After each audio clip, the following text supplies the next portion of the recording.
नमस्कार दोस्तों, मैं मुकेश यादव आप सभी का जीएस वाटिका में स्वागत करता हूं। आज का टॉपिक है पृथ्वी और उसका सौर्यक संबंध। इसमें सबसे पहला पॉइंट है प्रकाश चक्र। ध्यान रखेंगे, प्रकाश चक्र। तो इसमें लिखता है कि प्रकाश चक्र कहते किसे हैं। तो आप देखेंगे कि वैसी काल्पनिक रेखा जो पृथ्वी के प्रकाशित और अप्रकाशित भागों को बांटती है। जैसे मान लीजिए यह पृथ्वी है और एक लाइन है और इधर यह सूरज है। तो पृथ्वी का जिस जगह पर रोशनी पड़ रहा है, मतलब सपोज कीजिए कि इस जगह पर यह रोशनी पड़ रहा है, तो इसे हम लोग कहेंगे प्रकाशिक, और जिधर नहीं पड़ रहा है इधर वाला कहेंगे अप्रकाशिक। तो इस लाइन के द्वारा जो लाइन है, यही लाइन ऐसा है जो कि पृथ्वी के प्रकाशिक और अप्रकाशिक भाग को बांटती है। तो इसी लाइन को हम लोग क्या कहेंगे? प्रकाश चक्र कहेंगे। तो आपने प्रकाश चक्र के बारे में देखा। अब गति को हम लोग तीन और नाम से जानते हैं: घूर्णन गति, दैनिक गति और अंग्रेजी में रोटेशन। तो इसमें क्या होता है, पृथ्वी सदैव अपने अक्ष पर पश्चिम से पूरब घूमती है। ध्यान रखिएगा, मान लीजिए आपने पढ़ा है कि पृथ्वी जो है वो अपने अक्ष पर कितना डिग्री झुकी हुई है? तो 23.5 डिग्री। तो ये अपने अक्ष पर जो है पश्चिम से पूरब, यह सपोज कीजिए इधर से ऐसे, तो यह पश्चिम से पूर्व दिशा में यह पृथ्वी अपने अक्ष पर चक्कर लगाती है। और जब यह चक्कर लगाती है तो एक कंप्लीट चक्कर यह लगाती है कितने देर में? तो 24 घंटा में। तो ये 24 घंटा में एक कंप्लीट चक्कर लगाती है, जिससे सिर्फ और सिर्फ दिन प्लस रात होता है। तो सिर्फ दिन और रात होता है, इसे ही हम लोग कहते हैं आपको घूर्णन गति या रोटेशन या दैनिक गति या परिभ्रमण गति। तो आपको ध्यान रखना होगा। अब नेक्स्ट है, तो आपसे याद रहना होगा कि पृथ्वी पर रात और दिन किस कारण से होता है? तो परिभ्रमण या घूर्णन या दैनिक। अब दूसरा पॉइंट है परिक्रमण। इसको परिक्रमण गति कहिए या रिवॉल्यूशन कहिए या वार्षिक गति कहिए, सब एक ही नाम है। अब इसमें आप देखते हैं कि पृथ्वी जो है वो सूरज के चारों ओर भी चक्कर लगाती है। तो यह मान लीजिए कि सूरज भगवान है और यह है पृथ्वी। तो पृथ्वी जो है ये सूरज के चारों ओर चक्कर लगाती है। तो यह जो कक्षा है, यह एक कक्षा कहलाता है दीर्घ वृत्ताकार।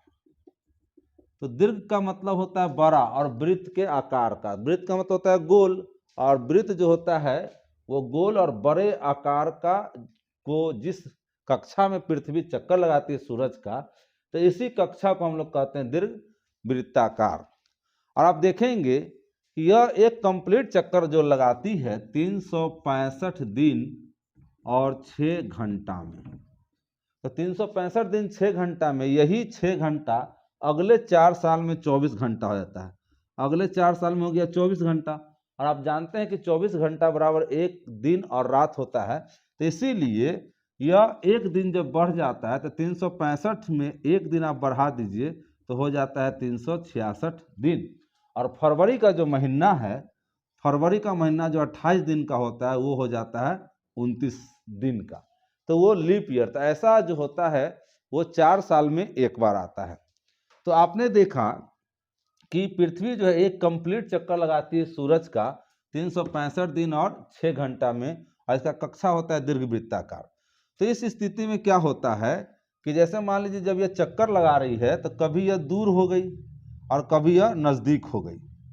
तो सूरज के कभी दूर हो गया पृथ्वी और कभी सूरज के नज़दीक हो गया। तो आप देखते हैं कि जब आप सूरज के नज़दीक आ जाएंगे पृथ्वी तो गर्मी का मौसम हो जाता है, और दूर चले जाने पर ठंड का मौसम हो जाता है। तो आप यहाँ गौर करेंगे, जब पृथ्वी सूरज के करीब आ जाती है तो गर्मी का मौसम आ गया। तो ये हो गया यहाँ पर गर्मी। और गर्मी के मौसम में क्या हो जाता है? दिन बड़ा और रात छोटा। उसका जब ये दूर चला गया तो ये हो गया ठंड, ठंड का मौसम। और ठंड के मौसम में क्या होता है? आपको रात बड़ा और दिन छोटा। तो आपसे सिर्फ यह सवाल है हमें कि आपसे यह पूछा जाएगा कि रात दिन का बड़ा छोटा होना किसके कारण? रात दिन का बड़ा प्लस छोटा किस कारण से होता है? तो आपका आंसर क्या होगा कि रात दिन का बड़ा और छोटा होता है परिक्रमण गति या रेवोल्यूशन या वार्षिक गति के कारण। या आपसे ये भी पूछा जाएगा कि सिर्फ रात दिन का बड़ा होना तो घूर्णन गति या रोटेशन या दैनिक गति या परिभ्रमण गति। अब सवाल पूछा जाए कि रात दिन का बड़ा छोटा होना तो परिक्रमण गति या रेवोल्यूशन या वार्षिक गति। तो इस यह उपसौर में क्या होता है कि आपने पढ़ा कि सूरज के चारों ओर पृथ्वी जो है दीर्घवृत्ताकार पथ में चक्कर लगाती है, और यह जब सूरज के करीब आ जाती है तो यह 3 जनवरी के दिन आप देखेंगे इस दिन जो है इन दोनों के बीच की दूरी घट जाती है। जैसे ये हो गया सूरज और ये हो गई पृथ्वी, और आपने पढ़ा कि यह पृथ्वी जो है सूरज के चारों ओर चक्कर लगाती है दीर्घवृत्ताकार पथ में। तो अब मान लीजिए कभी नजदीक आ गया, यह जो है सूरज के नजदीक आ गया कौन? पृथ्वी। तो यह कब नजदीक आता है? तो यह डेट है 3 जनवरी। 3 जनवरी के दिन, और यह पृथ्वी की बात हो रही है, पूरी पृथ्वी की, सिर्फ इंडिया की बात नहीं हो रही है। तो पूरा पृथ्वी, तो पृथ्वी जो है सूरज के सबसे नजदीक होता है किस तारीख को? तो 3 जनवरी को। और यह कितना नजदीक हो जाता है? तो 14.70 करोड़, 14.70 करोड़ किलोमीटर। तो यह इतना करीब हो जाता है, यानी कि 3 जनवरी के दिन सूरज और पृथ्वी के बीच की दूरी घट जाती है। या आप ऐसे भी कह सकते हैं कि सूरज और पृथ्वी नजदीक आ जाते हैं 3 जनवरी को। तो इस डेट को हम लोग कहते हैं उपसौर। ठीक है, और इसी का उल्टा कर दीजिए अपसौर। अब दूसरा है अपसौर। तो अपसौर को अंग्रेजी में कहते हैं एपीहेलियन। याद रखेंगे, अपसौर को हम लोग कहेंगे एपीहेलियन। तो इस दिन क्या होता है कि आप इसी फिगर को देखिए कि आपने पढ़ा कि पृथ्वी जो है सूरज के चारों ओर चक्कर लगाता है। कैसा कक्षा में? तो दीर्घवृत्ताकार, दीर्घवृत्ताकार पथ में यह चक्कर लगाती है पृथ्वी सूरज के। तो यह जब चक्कर लगाती है तो यह कभी दूर चली गई, यह मान लीजिए कि यह पृथ्वी और सूरज के बीच का यह डिस्टेंस बढ़ जाता है। तो यह डिस्टेंस जो बढ़ता है वो दिन होता है 4 जुलाई। ध्यान रखेंगे, यह 4 जुलाई। तो इन दोनों के बीच की दूरी कितनी हो जाती है? तो यह दूरी हो जाती है आपको 15.21 करोड़ किलोमीटर। तो इस तरह से यह 4 जुलाई को जो यह घटना होता है, पृथ्वी और सूरज के बीच की दूरी बढ़ जाती है, जिसे हम लोग कहते हैं अपसौर। ठीक है, और इन दोनों के बीच की दूरी बढ़ जाती है 15.21 करोड़ हो जाती है, और इसी को हम लोग क्या कहते हैं? 4 जुलाई को अपसौर, और हिंदी अंग्रेजी में कहते हैं एपीहेलियन। और ठीक उसका उल्टा उपसौर किसे कहते हैं? जब पृथ्वी और सूरज नजदीक आ जाते हैं, इन दोनों के बीच की दूरी 14.70 करोड़ किलोमीटर हो जाता है, तो इसे हम लोग कहते हैं आप उपसौर। तो आपने देखा उपसौर और अपसौर के बारे में। अब इसके आगे एक वर्ड है एप्साइड, तो ध्यान रखेंगे। तब इससे आगे हम लोग चलते हैं एप्साइड में। नेक्स्ट, एप्साइड रेखा।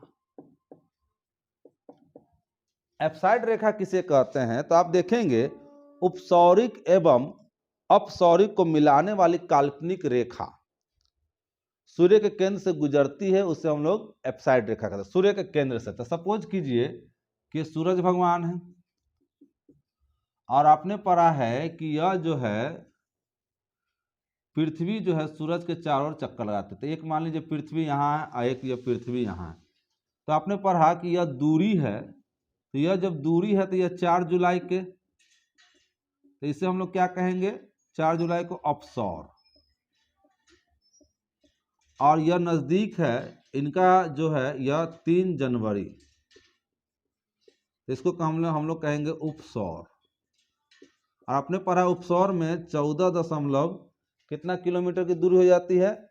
तो आपका 70 करोड़ किलोमीटर।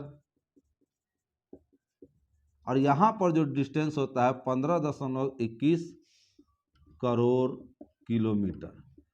अब यहाँ पर आप देखेंगे कि यह उपसौर और अपसौर को मिलाने वाली काल्पनिक रेखा सीधी, ये मान लीजिए कि यह सीधी लाइन है जो सूरज के बीचों बीच गुजरता है। तो यह जो सीधी लाइन है, इसी लाइन को हम लोग क्या कहेंगे, एप्साइड रेखा। तो एप्साइड रेखा में आपने देखा कि उपसौरिक एवं अपसौरिक को मिलाने वाली काल्पनिक रेखा, यानी कि उपसौर और अपसौर को मिलाने वाली काल्पनिक रेखा जो आगे लिखता है कि सूर्य के केंद्र से होकर गुजरती है, सूर्य के बीचों बीच होकर गुजरती है, तो इसी लाइन को हम लोग कहते हैं एप्साइड रेखा।